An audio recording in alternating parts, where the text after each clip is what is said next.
Digital marketing is one of the most interesting disciplines to master. Because to master it, you must understand two things. One, things that never change, psychology and consumer behavior. And two, things that are constantly changing, technology and user behavior. You know, J. Conrad Levinson said, marketing is also unquestionably an art form because writing is an art, drawing is an art, photography is an art, dancing is an art, editing is an art, and acting is an art. Put them all together and they spell marketing. Probably the most eclectic art form the world has ever known. I thought that was very interesting. And you know what? That's why I love being a marketer. And marketing isn't just an art. Marketing isn't just what I love to do. There's so many things that makes marketing effective. And one crucial thing that needs to be really employed in the foundation of marketing is storytelling. Storytelling is one of the longest, if not the longest, way we have communicated and articulated things to get people to make actions to remember in our lifetime. There are various types of memory that you try to connect and convey through storytelling. You have implicit memory, like driving.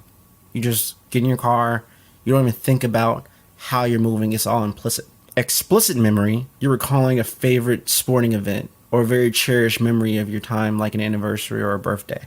Subtypes of explicit memory, you have semantic memory, facts, dates, numbers, episodic memory, events, conversations, and other similar things. Storytelling enhances episodic memory. Storytelling really brings in the emotion, ignites curiosity, and locks people in. What's up, digital world? You're listening to the iDigress audio experience with Troy Sandidge. Social media, marketing, storytelling, business, culture, and more. Coming to you in 3, 2, 1. Another thing I want to bring out is the difference between marketing and branding. Now, you'll notice in a lot of my conversations, I'll emphasize marketing, but I'll also emphasize branding. Now, you need both to be very successful in your marketing. They do work in tandem together, but they are separate. Branding is who you are, and marketing is how you build awareness. A business without branding does not work, and is not just what you see. Let me make this clear. Branding is beyond your logo, your colors, your website. It's beyond your presentation decks. Behind all that, it is the experience you provide the customer, how you make them feel, and what you pass on. Branding is the value, is that trust, is that identity, is that vision. Again, that experience. Marketing is the channel and the media between your customers and your brand.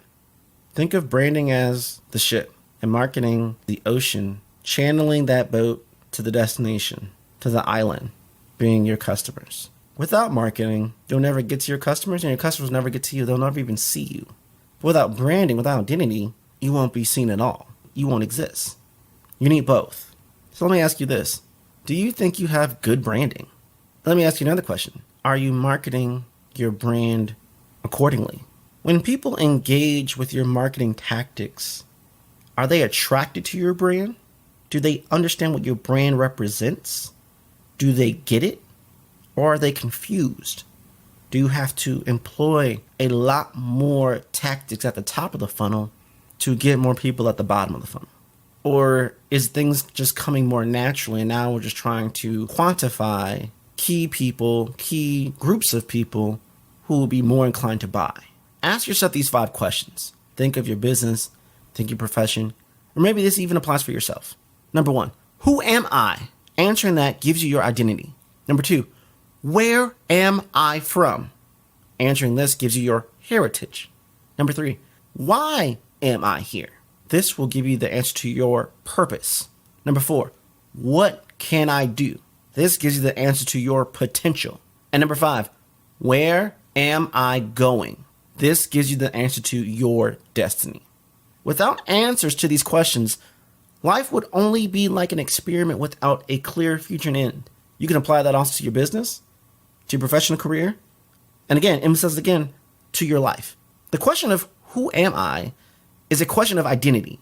Many people who don't know their true identity live the way others live. You need to find out who you really are in your business, in your profession, in yourself.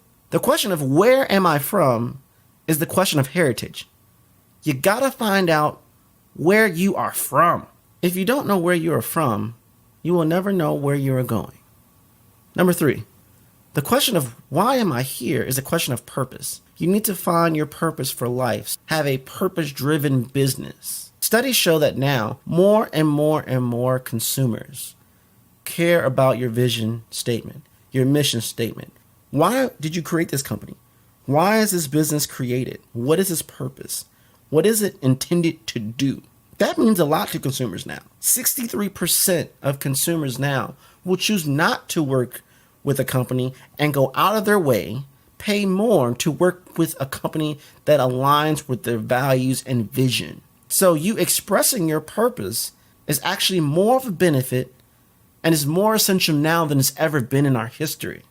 The question of what can I do is a question of potential.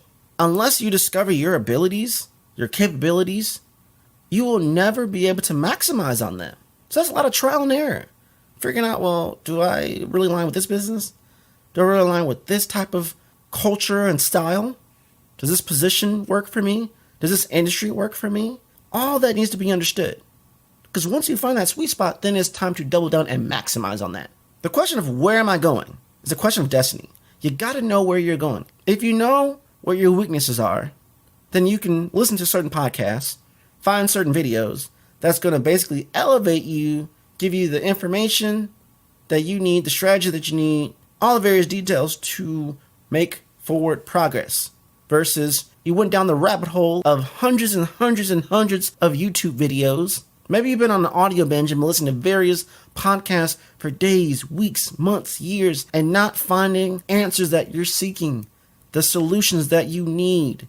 And even though you're learning something, it almost feels like you're in a hamster wheel. You're just kind of making a lot of effort, but you're not actually moving anywhere. This whole concept comes from Dr. Miles Monroe. Monroe with a U, M-U-N-R-O-E. This leads me to the next point is start with the end in mind. You can have the greatest assortment of talent available to you, greatest minds in the room, but you have to know what you actually want the end result to be before you get started. Why? If I have the vision of what I want a skyscraper to look like, down to the details, right? It's going to be a lot easier for me to build it because based off the vision, I can make a blueprint. And from the blueprint, I know what I can do and what I need to assign others to do to make this work. I can project timelines, modify it accordingly, and I can do a quality check if that don't look like my vision. Let me tweak this. Let me tweak that. I don't care if you started your business today. I don't care how many times you fail. You need to start with the end in mind of, I want to make this X amount of money. I want my business to look like this. I'm not saying that your vision won't evolve in time, but you still need to make sure you have an end vision present to chase after, to keep looking forward at every single day to remind yourself, that's what I want. That's what all this sacrifices is for. That's what all these sleepless nights are for. That vision, that end goal in mind. Because if you start without that in mind, you're going to quit. You're going to stop. You're going to slow down. You're going to put things off. Tomorrow. And tomorrow will turn into next week, into next month, into next year, into the next decade, into, oh wait, I'm running out of time. What have I done? And if you can't put an end vision in mind, maybe what you're pursuing is not the most important thing to you. Hello.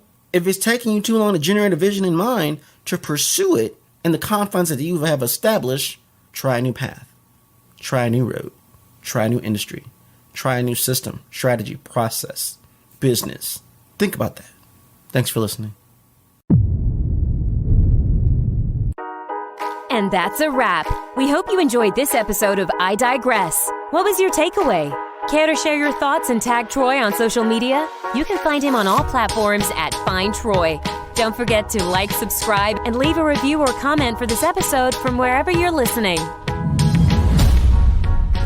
Looking for a marketing strategist to build the structure, strategies, and systems you need to get the success you want and the ROI you desire in your business? Book a discovery call to talk with Troy at findtroy.com. And as Troy's philosophy goes, imagination is the engine, content is the fuel, social media is the highway, marketing is the roadmap, sales is the destination, culture is the GPS. Thanks for listening.